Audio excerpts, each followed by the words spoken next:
The rain fell mercilessly over Beach Drive, transforming the most important avenue in Miami Beach into absolute chaos. Inside an armored Cadillac Escalade valued at nearly $2 million, Jack Thompson, a 38-year-old businessman and owner of one of the largest real estate development companies in the country, felt drops of sweat running down his forehead while his father, General Robert Thompson, commander of the Southern Military Command, berated him with words sharper than the Miami winter chill. A $2 million car, and this piece of junk doesn't work in the first rain? Is this what you spend money on after I sacrificed my life to give you an education? Shouted the general, hitting the luxury vehicle's fine wood panel with his cane. If this were a military Humvee, we'd already be at the base. But no, it had to be this German fancy toy that not even the Nazis would trust. Jack breathed deeply, counting mentally to 10. At 38, owner of Thompson Development, with an estimated wealth of over $400 million, he still felt like the 12-year-old boy who could never get his math exercises right for his father. 15 commercial buildings in his portfolio, 3 luxury condominiums in the Hamptons, apartments in Los Angeles and London, and yet nothing was enough to impress that 72-year-old man who measured people's worth by the rigidity of their military character. "Dad, it must just be an electrical problem. I'll fix it." Jack opened the door, preferring to face the downpour rather than continue in that suffocating environment. The rain soaked his Italian suit in seconds, but he barely felt it. It was better than hearing once more how he was a disappointment to the man who carried 5 stars on his shoulder and demanded perfection in everything. Enjoying this story? Don't forget to subscribe to the channel and leave your like. Tell me in the comments which city you're watching from. Now let's continue with this story that still has a lot of excitement ahead. With trembling hands, Jack opened the car's hood, facing that complexity of wires and parts as if it were a minefield in Afghanistan. He knew as much about mechanics as he did about quantum astrophysics. Absolutely nothing. But he needed to pretend, try something, anything, to avoid going back into the car and facing that look of contempt that had haunted him since childhood. Around them, drivers were already honking, irritated by the luxury car stopped in one of the lanes of the busy avenue. Some lowered their windows, cursing the rich boy who didn't even know how to change a tire. The situation worsened with each second, and Jack felt panic growing in his chest when he noticed a figure approaching from the corner of his eye. "Mr. Thompson, do you need help?" A young female voice cut through the noise of the rain. Turning around, Jack saw a girl who couldn't be more than 16 years old, wearing a thin jacket already soaked, blonde hair stuck to her pale face, attentive, and intelligent green eyes. She was completely drenched and held a backpack protected by a plastic bag. "How do you know my name?" he asked, confused, never having seen the girl before. "I'm Emily, Mrs. Martha's daughter, who works at your house, sir." She smiled, revealing a dimple in her freckled face. "I recognize the car. Can I take a look? I work at a car wash on Ocean Avenue. I've seen this problem before." Before Jack could answer, the passenger door opened violently, and General Robert appeared leaning on his cane, his face red with anger, completely ignoring the rain now wetting his impeccable uniform. "Who is this homeless girl, already asking for money? We have nothing here for you, girl. Get out of here." The general pointed his cane at Emily as if it were a weapon. 2 years before that fateful encounter on Beach Drive, Jack Thompson was celebrating the inauguration of Thompson Development's newest venture, Horizon Tower, a 40-story skyscraper in the heart of South Beach. In the top-floor ballroom, with a panoramic view of the Miami skyline, the cream of Miami society toasted with Dom Perignon champagne, while photographers from magazines like Time and Newsweek captured the moment for their business pages. Wearing a custom-made Tom Ford suit, Jack circulated among guests with a rehearsed smile, shaking hands and exchanging cards with potential investors. From the outside, Anyone would say that this tall man, 6'1", with blonde hair, carefully combed back, and penetrating blue eyes, had everything: money, power, prestige, and a handsomeness that made even married women sigh when he passed by. "Jack, my dear, what a wonderful event!" exclaimed Christina Reynolds, heiress to a hospital chain and his girlfriend for the past 8 months. Platinum blonde, 5'9", body sculpted by years of Pilates, and an estimated inheritance of $900 million, she was what society considered the perfect match for him. "Thank you, Chris," he responded automatically. While his eyes scanned the room, one figure was notably absent: his father. "Did your father confirm he was coming?" asked Christina, noticing his unease. She knew well of the complicated relationship between Jack and General Robert. "He said he would," he answered dryly. "But you know how it is, some national emergency must have come up." In truth, there was no emergency at all. General Robert was less than 3 miles away, playing cards with old army comrades at the Military Officers Club of Miami, purposely ignoring his son's invitation, as he did with practically all of Jack's professional achievements since he decided not to follow a military career. Jack's phone vibrated. It was a message from his father. "Unable to attend. Unavoidable commitment. Congratulations on the building." 8 words, not even an elaborate excuse. Jack put his phone away, swallowed his pride along with a sip of 18-year-old whiskey, and continued his performance as a successful and happy man. This had been the dynamic of the relationship between father and son since Jack decided to study business administration at Harvard instead of entering West Point Military Academy, as had been his father's dream. Betrayal was the word used by the general at the time, who went months without speaking to his son. Jack's mother, Elizabeth, had passed away when he was only 12, the victim of a swift cancer. Since then, it had been just the two of them, in a mansion in Coral Gables where the silence was broken only by dry orders and constant demands. "Straighten your posture. Don't come home after 10. This report card is unacceptable. I want all A's next quarter. A man without discipline is nothing in this world." The house staff came and went. None could stand the general's explosive temper for long. The only exception was Martha, who had arrived when Jack was 16 and remained to this day, managing the house with efficiency and discretion. She was the only person who could, in some mysterious way, handle the general's outbursts without getting upset. When he turned 21 and finished college, Jack began an internship at a construction company. He worked 14 hours a day, determined to prove his worth. In 5 years, he was already operations director.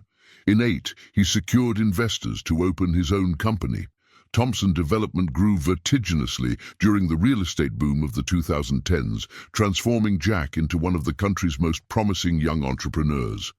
Each achievement was a veiled attempt to gain his father's approval. Each new venture, a way of saying, "See, I can be successful without following in your footsteps." But General Robert seemed immune to his son's accomplishments. At most, a nod of the head when reading about some successful deal in the newspaper, as if that were merely the minimum expected. Jack bought a triple penthouse in South Beach, but never completely moved out of his father's house. He kept his old room intact, spending a few nights a week at the Coral Gables mansion in an unconscious attempt to finally win the paternal love he had never fully received. The inauguration party for Horizon Tower ended at 2 in the morning. Jack dismissed his driver and drove alone to the mansion in Coral Gables. Upon arriving, he found only the exterior lights on. The general must have already been asleep, or perhaps he hadn't returned home at all. Jack entered silently, removed his expensive shoes, and walked to the kitchen for a glass of water. He was surprised to find Martha still awake, preparing the next day's breakfast. "Mr. Jack, you're home late. Was the party good?" she asked with her maternal manner that secretly comforted Jack. "It was great, Martha. Many interested investors, the press, Everything perfect. He paused. My father. He came in an hour ago, sir. Went straight to his room, said he was tired. Jack nodded, swallowing his disappointment. What was he expecting? That his father would wait up to celebrate? That he would suddenly transform into a loving and proud father? Thank you, Martha. You didn't need to stay up this late. It's no problem, sir. I like to have everything ready for breakfast. Would you like me to prepare something to eat? No, thank you. I'm going to bed. I have an early meeting tomorrow. As he climbed the stairs to his old room, Jack didn't notice Martha's concerned look. Nor did he imagine that in that same house slept not only his future, but also his past. A past that he was completely unaware of. Emily's room was tiny, attached to the service area of the Thompsons' mansion in Coral Gables. The twin bed and small particle board wardrobe barely fit, but for the 16-year-old girl, that space was luxurious compared to the room she had shared with her mother in Little Havana, south of Miami. Emily, wake up, honey. It's 5:30, whispered Martha, gently touching her daughter's shoulder. The girl opened her green eyes, identical to Jack's, and yawned. Her blonde hair spread across the pillow formed a halo that for a brief moment reminded Martha of how Jack used to sleep as a teenager. I'm coming, Mom, replied Emily, rubbing her eyes. Did Mr. Jack sleep here last night? Martha nodded. He did, but he's probably already leaving for the office. Get up quickly. I need help with breakfast before you go to school. Quickly, Emily changed from her pajamas into her public school uniform and tied her hair in a high ponytail. Despite her young age, she already had adult responsibilities. She studied in the morning at Lincoln High School, worked as an assistant at a car wash in the afternoon, and on weekends helped her mother with extra cleaning jobs in high-end apartments. Martha observed her daughter with a mixture of pride and concern.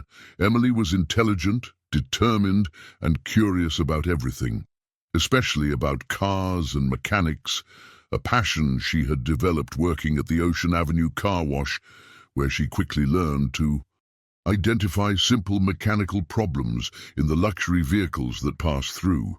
But Martha's biggest concern wasn't her daughter's fatigue with so many activities. It was the secret she had kept for 17 years. Emily was Jack Thompson's daughter. It all happened when Martha was just 22 years old and had started working at the Thompson mansion. Jack, freshly graduated from college at 21, was going through a phase of rebellion against his father. One night when the general was traveling, Jack came home drunk after celebrating his graduation. Martha, concerned, helped him up the stairs. A comforting conversation turned into something more. It was just one night, the product of loneliness and vulnerability on both sides. One night that resulted in Emily. When she discovered the pregnancy, Martha panicked. She considered telling Jack, but that same week she heard him shouting to his father that he had secured an internship at a major construction company. The gleam in his eyes, the first time Martha had seen any kind of hope in that young man who was always so defeated by his father's criticism, made her make a decision. She would not tell him anything. General Robert would certainly fire her, possibly sue his own son for dishonoring an employee, and Jack's promising career would be destroyed before it even began. Martha opted for silence. She told her family that Emily's father was a boyfriend who died in an accident before learning of the pregnancy. She continued working at the mansion, now with an even greater reason to endure the general's outbursts, to ensure her daughter would have access to a better life than her own. In the 16 years that followed, Martha kept the secret. Emily grew up never knowing who her real father was. When she turned 12 and began asking more questions, Martha decided to occasionally bring her to the mansion, introducing her as her daughter who would help with some household chores. The general, seeing this only as another demonstration of Martha's dedication to work, allowed the girls sporadic visits. Jack was rarely present when Emily visited. When they crossed paths, it was just in passing, with a polite nod from Jack, who barely registered the existence of the housekeeper's daughter. Cruel irony of fate. Father and daughter under the same roof, completely unaware of the bond that united them.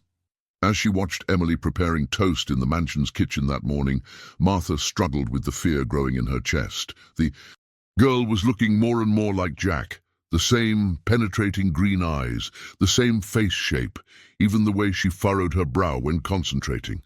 How much longer could she hide the truth? "Mom, I'm going to school. I'll go straight to the car wash after, okay?"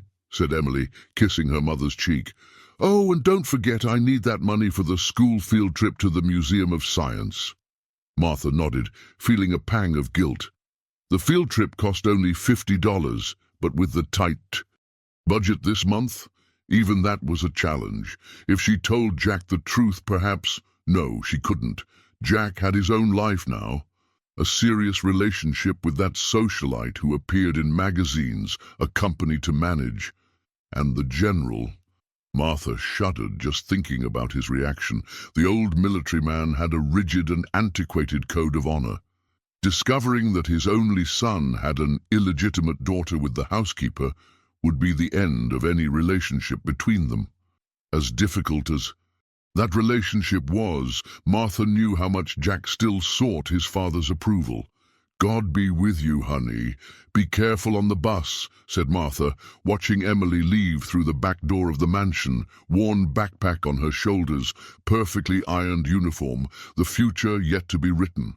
Martha could never have imagined that on that very day, fate would shuffle all the cards she had so carefully arranged during all these years. If you're enjoying this story, subscribe to the channel and leave your like.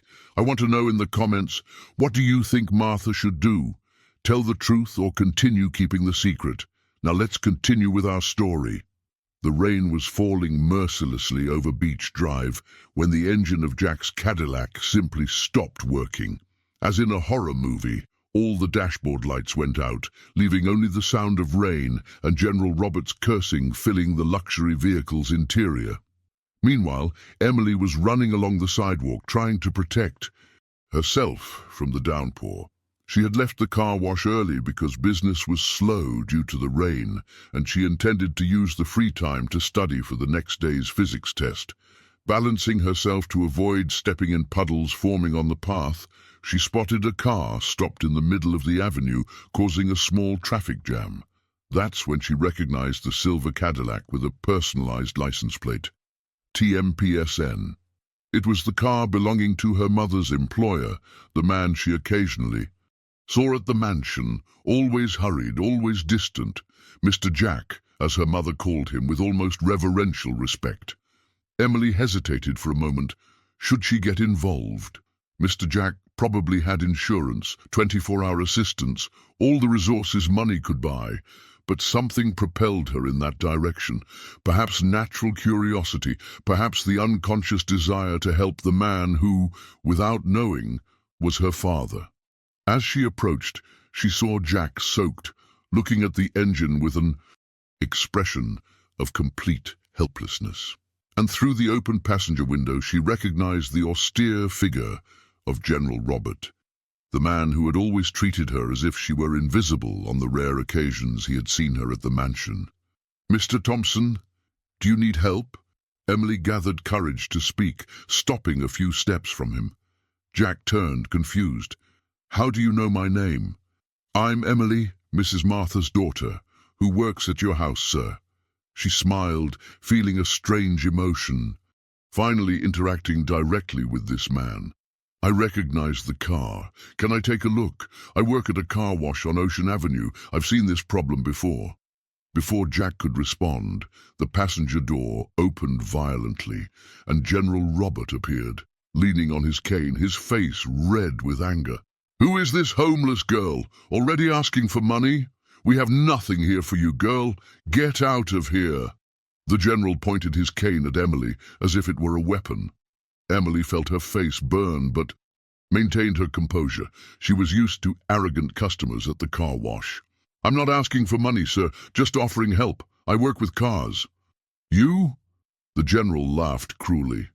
A kid smelling of soap is going to fix a $2 million car? Jack, send this girl away before she scratches the paint on this useless little car of yours. Jack, embarrassed by the situation, alternated glances between Emily and his father. On one hand, he was desperate to solve the problem and get his father out of this stressful situation. On the other, something in that girl's determination, and perhaps a trace of familiarity he couldn't identify, made him give her a chance. Dad, let her try. We're stuck here anyway, we have nothing to lose. Turning to Emily, he added with an apologetic smile, sorry about my father, he's nervous. If you can help us, I'll be very grateful. Ignoring the general's continued protests, Emily approached the engine, methodically analyzing the components. Her experienced eyes quickly identified the problem. It's the main fuse that must have blown with the water. It happens a lot with these luxury cars when they hit heavy rain. She opened the fuse box, located the blown one, and, with the skill of someone who did this regularly, removed another fuse from a less essential system, the power windows, and repositioned it in place of the damaged one. You can try to start it now, Mr. Thompson, instructed Emily, carefully closing the hood to avoid leaving. Any marks? With skepticism, Jack turned the key. To his surprise and absolute relief, the Cadillac's engine roared to life instantly. All the dashboard lights came on, and the air conditioning started working again. My God, it worked! Exclaimed Jack, a genuine smile lighting up his face for the first time that terrible day. How did you know that? I work at a car wash that also does small repairs. I learned by watching the mechanics. These American luxury cars always have the same problem.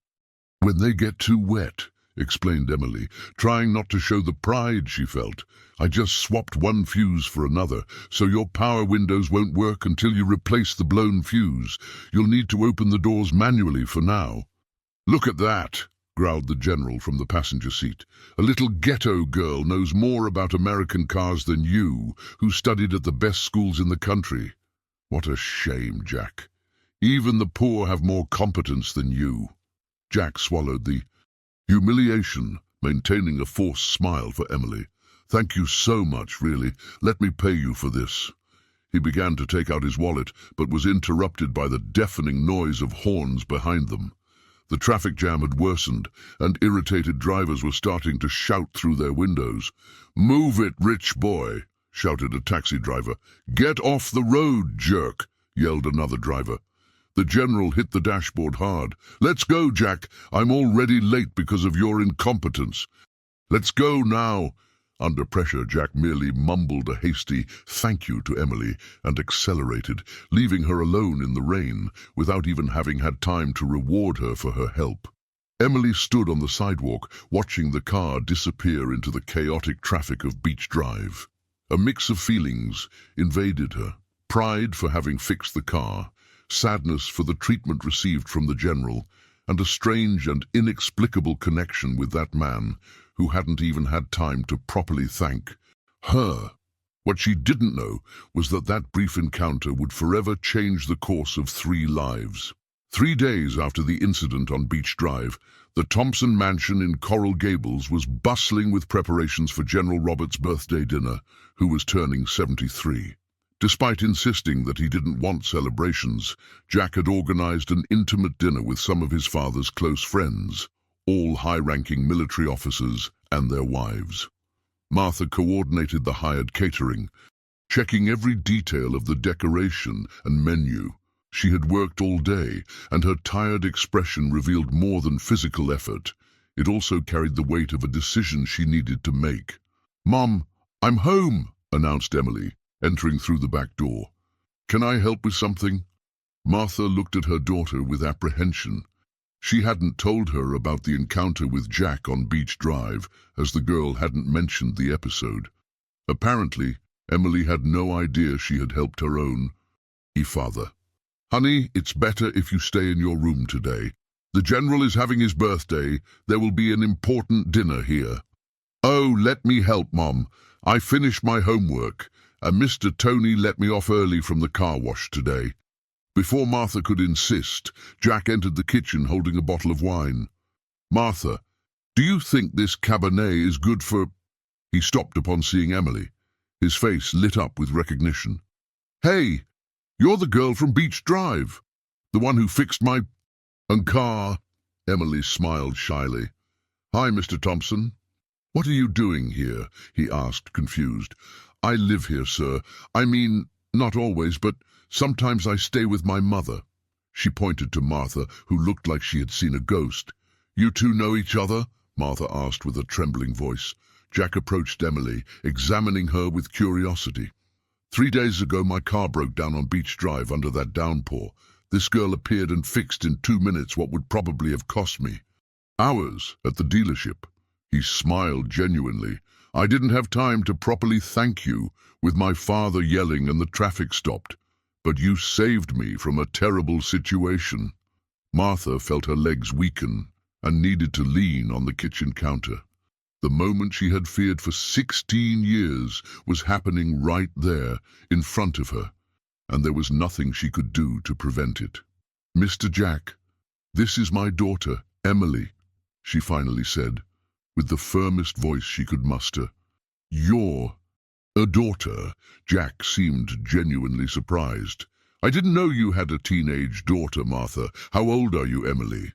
16, sir," replied the girl, not noticing her mother's growing tension. Jack made a quick mental calculation. "Wow, Martha has worked for my family for more than 16 years then." Turning to the housekeeper, he added, "You were already pregnant when you came to work here." Martha swallowed hard, feeling her heart beating so strongly it seemed it would explode. "Yes, sir. I just didn't tell anyone at the time." Jack nodded, not noticing Martha's evident discomfort. "Well, that explains why we didn't really know each other," he said, addressing Emily. "Look, I have to thank you properly for the other day. How much do you normally charge for that kind of service at the car wash?" Emily laughed, charmed by the kindness of this man whom her mother had always described as polite, but distant. "Oh, you don't need to pay anything, sir. It was just a fuse." "I insist. What would you say to—" Jack pulled out his wallet and separated some bills. $500. Is that good? I know it's little for the trouble, but— Emily's eyes widened. $500 was more than she earned in a month at the car wash. "No, sir, it's too much. Really, you don't need to." Jack smiled, impressed by the girl's humility. Something about her seemed strangely familiar to him, though he couldn't identify exactly what. It was like looking into a mirror, distorted by time. "Well then, at least accept this as a thank you," he said, extending $200 bills. "You helped me at a crucial moment. My father would have been even more furious if we had to wait for the tow truck." Reluctantly, Emily accepted the money, immediately thinking about the school trip and the books she needed to buy. Her green eyes shone with gratitude. "Thank you very much, sir. If you need help with the car again, just call me." Jack nodded, still intrigued by the sense of familiarity. "You have the eyes," he began to say, but stopped, embarrassed by the personal observation. "The eyes—" Emily encouraged him to continue. "Oh, nothing. You just reminded me of someone." Jack shrugged, embarrassed. "Martha, getting back to the wine, do you think—" He was interrupted by the General's arrival in the kitchen. Robert Thompson walked, supported by his cane, his face contracted in an expression of perpetual displeasure. Upon seeing Emily, his countenance closed even more. "What is this girl doing here again?" fired the General, pointing his cane in Emily's direction. "Wasn't it enough to appear on Beach Drive asking for money?" "Dad!" Jack exclaimed, horrified. "This is Emily, Martha's daughter. And she didn't ask for money that day. She fixed my car when we were both completely lost." The General looked from Emily to Martha, and then to Jack, with an expression that mixed irritation and something close to suspicion. "Martha's daughter." The General examined the girl more carefully. "And the father, who is he?"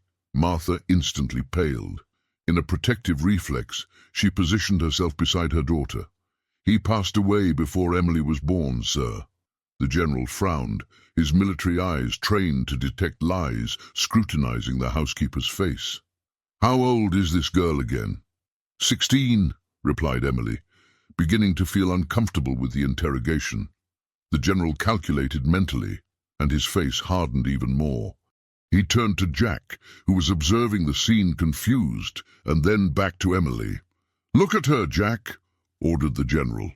"Look carefully. Don't you notice anything?" Jack obeyed, observing Emily's delicate features, the contour of her face, the thin nose, the well-shaped lips, and mainly those intense green eyes that had disturbed him from the first instant. It was as if lightning had struck him. The eyes, they were identical to his. The shape of the face resembled his when younger. Even the way of furrowing her brow in confusion, exactly as he saw in old photos of himself. "Martha?" Jack's voice came out strangled, an unformulated question hanging in the air between them. The kitchen plunged into a sepulchral silence. Martha, with tears in her eyes, nodded almost imperceptibly. "What are you all talking about?" asked Emily, looking confused from her supposed employer to her mother. The general exploded. "This girl is your daughter, Jack. Look at her. It's like seeing you at 16, just in a skirt. Martha, you—" He swallowed the insult, remembering that guests were about to arrive. "How long did you intend to hide this? Seduce my son and then pretend nothing happened?" "It wasn't like that, sir," Martha protested, tears now flowing freely. "It was just once when Jack was vulnerable after graduation. I discovered the pregnancy weeks later, but he was starting his career. You were pressuring so much. I didn't want to destroy his future." Emily backed away, stunned, looking at Jack with new eyes. "Mr. Thompson is my father." The words came out as an incredulous whisper. Jack remained static, as if he had been petrified. Fragmented memories of that night after his graduation began to emerge. He vaguely remembered Martha helping him up the stairs, a conversation in the hallway, shared tears about pressures and expectations, and then an unexpected connection between two lonely young people. "Why did you never tell me?" Jack's question contained no accusation, just a deep pain that transcended the initial surprise. "How could I?" Martha sobbed. "You had just achieved your dream, that internship at the construction company. You were finally showing your father that you could be someone without following a military career. If I had told you—" She glanced at the general, whose expression confirmed her worst fears. "Your life would have been destroyed. So you preferred to deprive my daughter of a father?" Jack's voice trembled with emotion. "She never went without," Martha defended herself. "I always worked hard to give her everything she needed, and she grew up seeing you even without knowing the truth." "Seeing me pass by her as if she were invisible," corrected Jack, guilt beginning to crush him. "How many times did we cross paths in this house without me even truly noticing her? This is unacceptable." The general hit the floor hard with his cane. "An illegitimate daughter raised under my roof without my knowledge. Martha, you're fired. I want you and that girl out of this house by tomorrow." "Dad!" Jack finally found his voice. "You can't do that." "I can, and I will," replied the general in a definitive tone. "This woman betrayed our trust. She deceived us for 16 years. No Thompson tolerates this kind of dishonesty." It was as if a dam had broken inside Jack. 16 years of resentments, frustrations, and attempts at approval exploded all at once. "Dishonesty," his voice echoed through the kitchen. "And what about your broken promises, Dad? The times you promised to go to my graduations and didn't show up? The day you swore to be at the hospital when I had my appendix removed but preferred a staff meeting? Or the hundreds of times you made me feel that I would never be good enough, no matter how hard I tried?" The general backed away, surprised by the unexpected attack. "Don't you dare speak to me like that, Jack. I am your father and—" And I am Emily's father, interrupted Jack, the reality of that statement finally settling.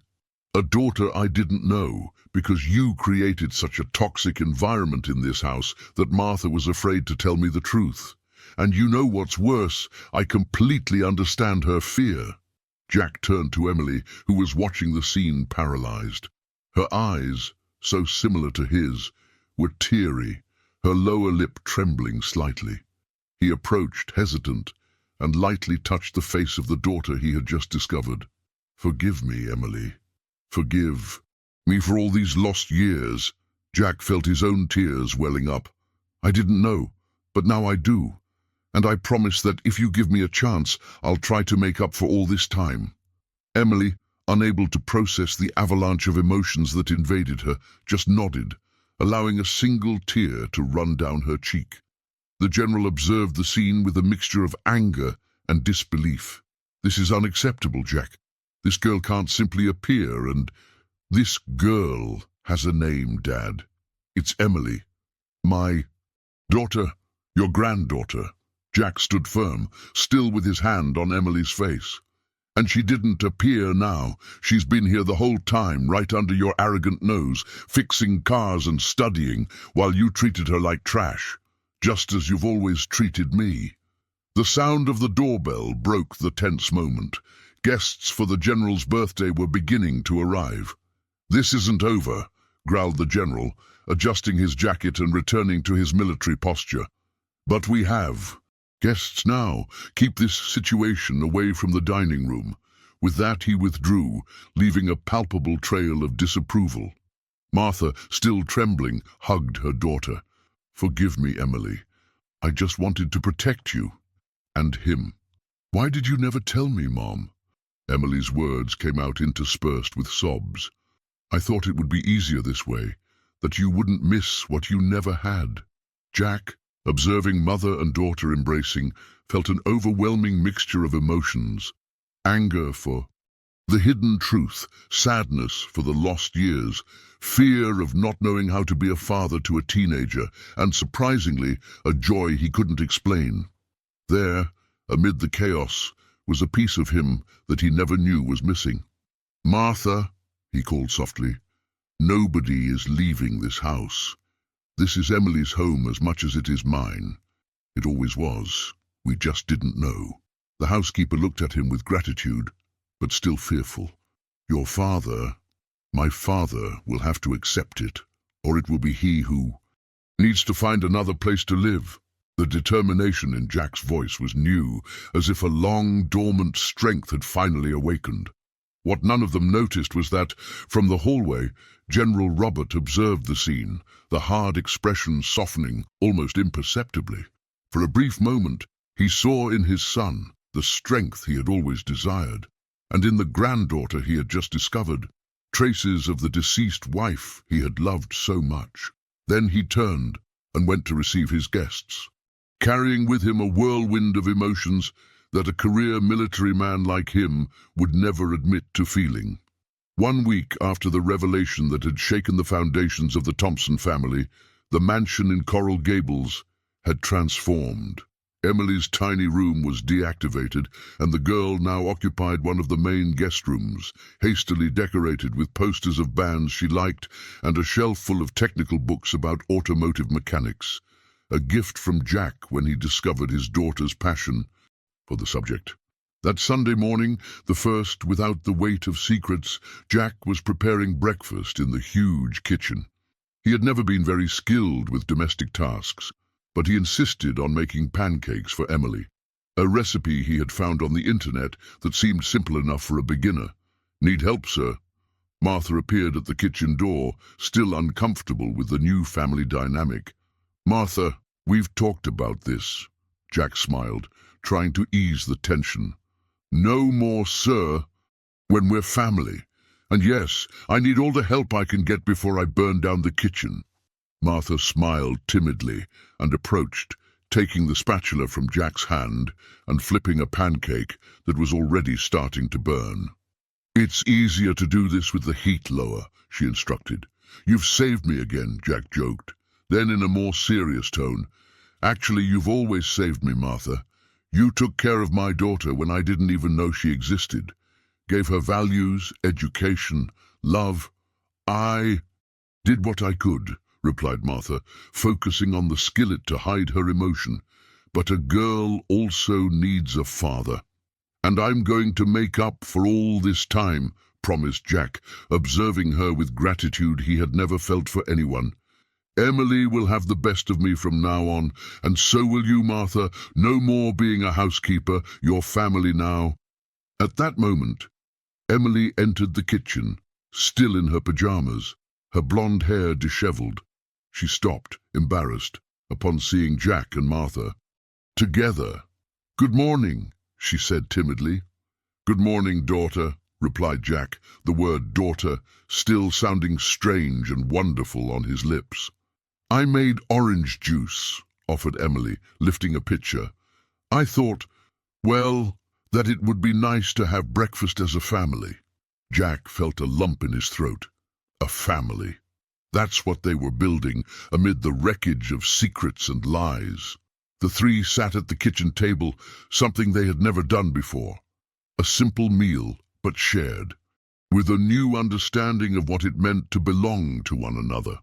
"Have you told your girlfriend yet?" Emily suddenly asked, looking at Jack. "That one who appears in magazines?" Jack swallowed hard. Amid all the confusion, he had completely forgotten about Christina. "Not yet, but I'll tell her today. She needs to know I have a wonderful daughter.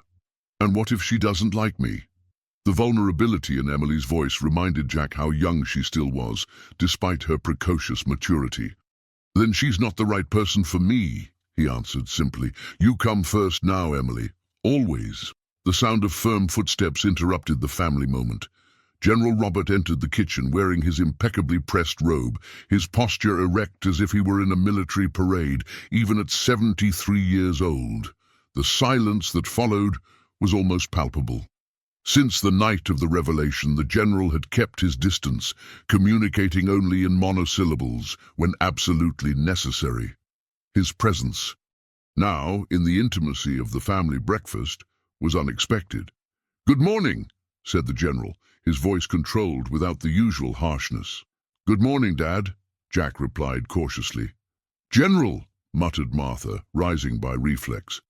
Emily just lowered her eyes, uncomfortable with the presence of the man who had treated her with such contempt. To everyone's surprise, the general pulled up a chair and sat at the table. "Is there coffee?" he asked, looking at the thermos. Martha quickly served a cup and placed it in front of him. The general took a sip, observing the unusual scene over the rim of his cup. His son, the housekeeper, and his newly discovered granddaughter, all together at the same table. "I was up thinking about what you said, Jack," the general finally spoke, "about me never being present, about making you feel you weren't enough." Jack almost dropped his cup. In 38 years, he had never heard his father admit any mistake or failure. "I was trained to be a soldier, not a father," continued the general, his voice lower than normal. "After your mother died, I didn't know how to do this alone. I thought rigor and discipline were what you needed."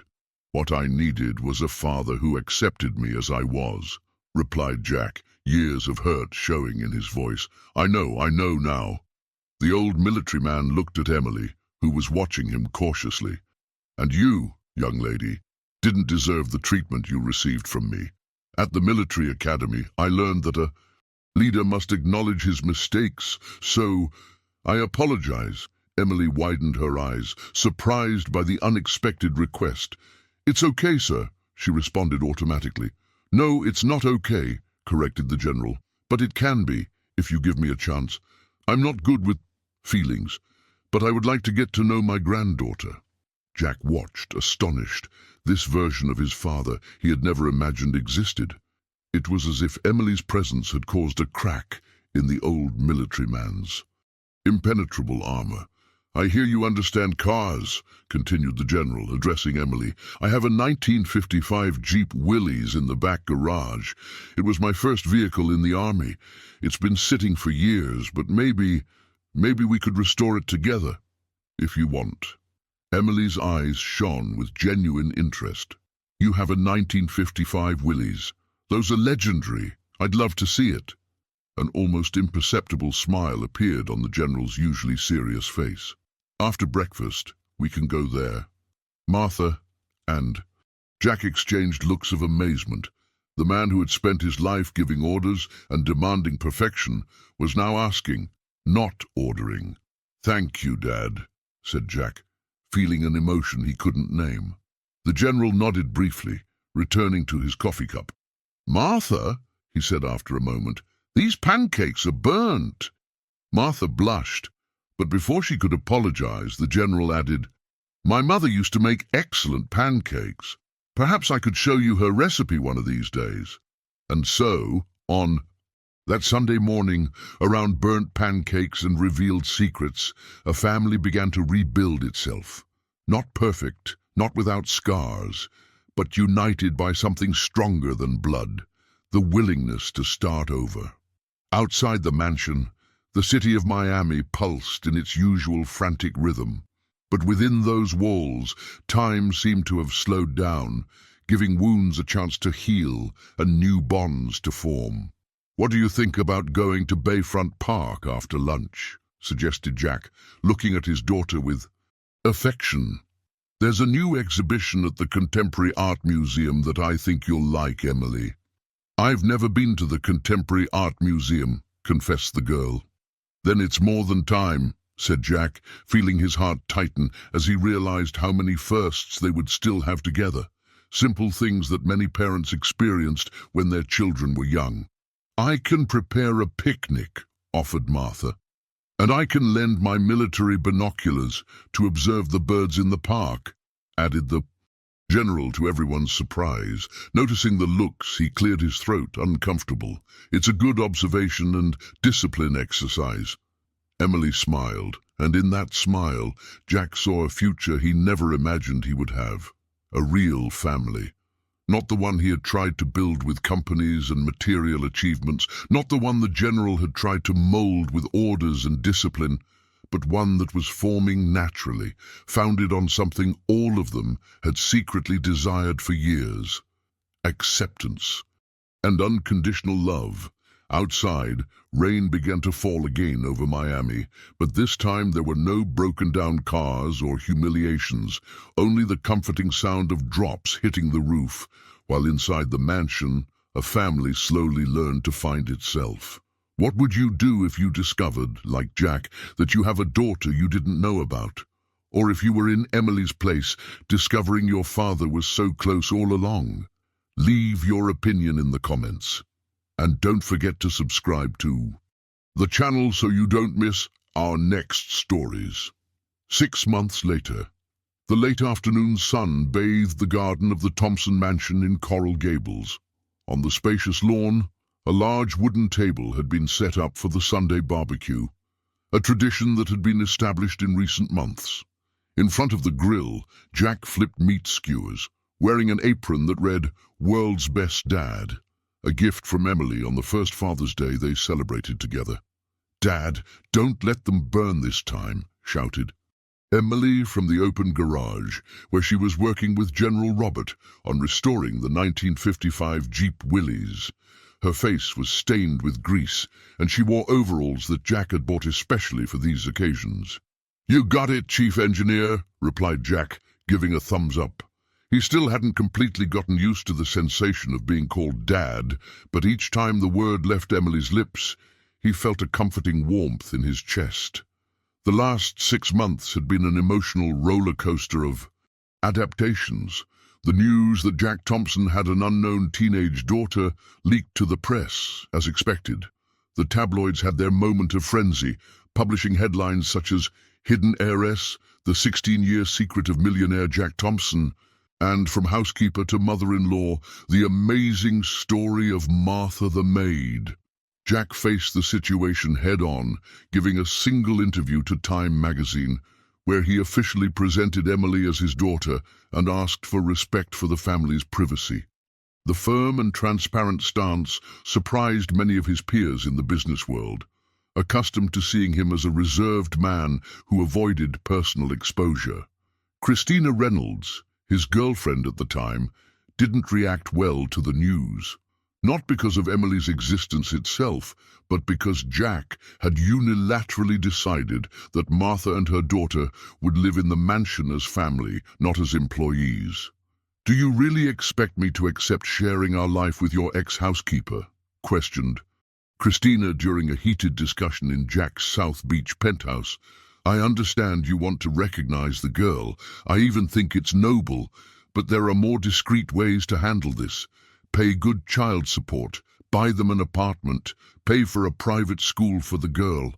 "Emily is my daughter, Christina, not a financial obligation," replied Jack, surprised by his own conviction. "And Martha took care of her alone for 16 years while I built my empire. They are my family now." "And me? What am I in this story?" Christina crossed her arms, her blue eyes cold as ice. The answer came with a clarity that Jack didn't know he possessed. "You can be part of this family too if you want. But you have to accept Emily and Martha as they are, not as obstacles to be managed or problems to be hidden." Christina didn't call back after that night. 2 weeks later, Jack saw in the social columns that she was dating a technology sector entrepreneur. Surprisingly, he felt nothing but a vague relief. His life now revolved around getting to know Emily, discovering her preferences, her dreams, her insecurities.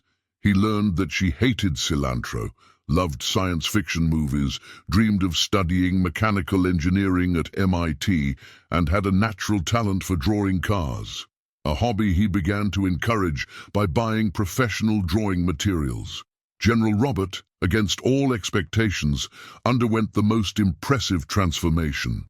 The Jeep Willys restoration project became his obsession, and Emily, his partner in this endeavor. Saturday afternoons were religiously dedicated to the garage, where grandfather and granddaughter worked side by side, talking about valves, pistons, and stories from the military career that the general had never shared with anyone. "She has the same talent for mechanics that you had as a child," commented the general to Jack one night as they drank cognac in the study. "Before I ruined everything." It was the closest confession to regret that Jack would ever hear from his father, and he treasured it in his heart. Martha, for her part, struggled to adapt to her new position in the house. She was no longer a housekeeper, but still found herself organizing the pantry out of habit or waking up in the middle of the night to check if all the windows were closed. Jack hired a complete staff to take care of the mansion: cook, housekeepers, gardener. But Martha still discreetly supervised everything, unable to completely abandon the role she had played for so many years. "Martha, you don't need to check if the cook is seasoning the chili correctly," Jack joked one morning, finding her in the kitchen giving instructions to the new employee. "Sorry, Jack, it's stronger than me," she replied, still uncomfortable calling him by his first name. "Old habits." Jack hugged her affectionately. There was no romantic tension between them. What had happened 17 years ago was a singular moment of shared vulnerability. But he had developed a genuine affection for Martha, a deep admiration for the woman who had raised his daughter with so much love and dedication, even without resources. The Thompson family found its own rhythm, eccentric and imperfect, but authentic. And today, as they prepared the Sunday barbecue, it seemed they had finally reached a point of equilibrium. "The air filter is clean, Grandpa," announced Emily, coming out of the garage with the general right behind, leaning on his cane, but with a more relaxed posture than usual. "Excellent."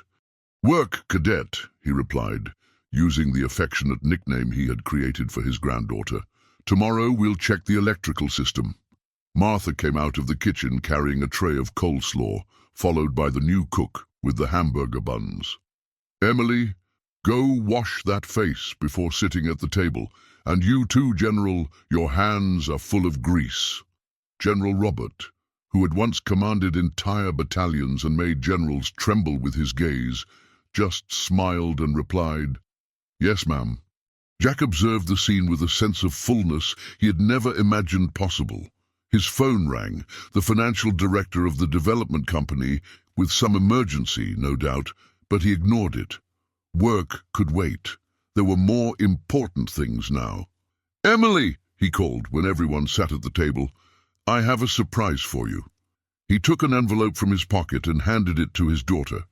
Inside was a letter from the Massachusetts Institute of Technology, confirming Emily's acceptance into a special pre-engineering program for high school students. "They have a Saturday program with classes in the mechanics laboratories," explained Jack. "I showed your car drawings to a professor of mine from college days, and he was impressed. Said you have a natural talent for automotive design." Emily's eyes filled with tears. "But how? I didn't even apply. I take care of everything related to your education now, remember?" Jack smiled. "But you'll only go if you really want to." "If I want to? Of course I want to. It's perfect, Dad." Emily jumped up and hugged Jack, almost knocking him off his chair. Martha watched, emotional, while the general cleared his throat, disguising his own emotion. "That's not all," continued Jack, after recovering from the enthusiastic hug. "I was thinking, what do you think about opening a specialized classic car workshop? You would be my partner. We could start restoring cars as a hobby, and, if it works out, maybe turn it into a real business. When you finish college?" "Are you serious?" Emily's eyes widened, hardly able to believe it. "I am. In fact, I've already registered the name Thompson and Daughter Classic Restorations. What do you think? And what happened to the development company?" "I thought that was your big dream," asked Emily, confused. Jack looked at his father before answering. "I recently discovered that I followed that path mainly to prove something to my father, to show that I could be successful without following a military career." He paused, searching for the right words. "But now, for the first time in my life, I want to do something because I truly love it, not to impress anyone." General Robert cleared his throat, visibly moved, though he tried to hide it. "It would be an honor for me if your first official client were my Willies." "Deal, General!" exclaimed Emily, extending her hand to her grandfather in a formal gesture that made him smile. As laughter and conversations flowed around the table, Martha served the plates and finally sat down, allowing herself to occupy a place at the table, something that still seemed strange to her. Emily spoke animatedly about her plans for the workshop. The general gave tactical suggestions on how to structure the business, and Jack listened to everything with a serene smile on his face. It wasn't the family he had imagined having when he was young. It wasn't even close to the life he had planned when building his real estate empire. But looking at those three people gathered around the table, Jack Thompson knew with absolute certainty that he had finally found the true meaning of success. On the Miami horizon, the sun was setting, tinting the sky in orange hues. A new day would come tomorrow, bringing challenges and discoveries for the newly formed Thompson family. But for the first time in their lives, none of them would face these challenges alone. "To family," said Jack, raising his glass in a toast. "To family," the others responded. In unison, as the golden twilight enveloped the Coral Gables mansion in an almost magical light, as if the universe itself were blessing this new beginning. And somewhere, perhaps in the stars that were beginning to dot the Miami sky, Elizabeth, Jack's mother, who had passed away so long ago, smiled at the incredible journey that her son, her ex-husband, and that green-eyed girl had traveled to finally find each other. In the future, when Thompson and Daughter Classic Restorations would become one of the most respected classic car workshops in America, when Emily would graduate with honors in mechanical engineering, when the old general would finally depart to reunite with his beloved Elizabeth, that simple Sunday barbecue would be remembered as the moment when truly a family was born. What do you think will happen in the future of Jack and Emily's workshop? Will their dreams succeed? And what can the general still teach his granddaughter? Tell us in the comments. And don't forget to Subscribe to follow the next stories of overcoming and new beginnings on this channel.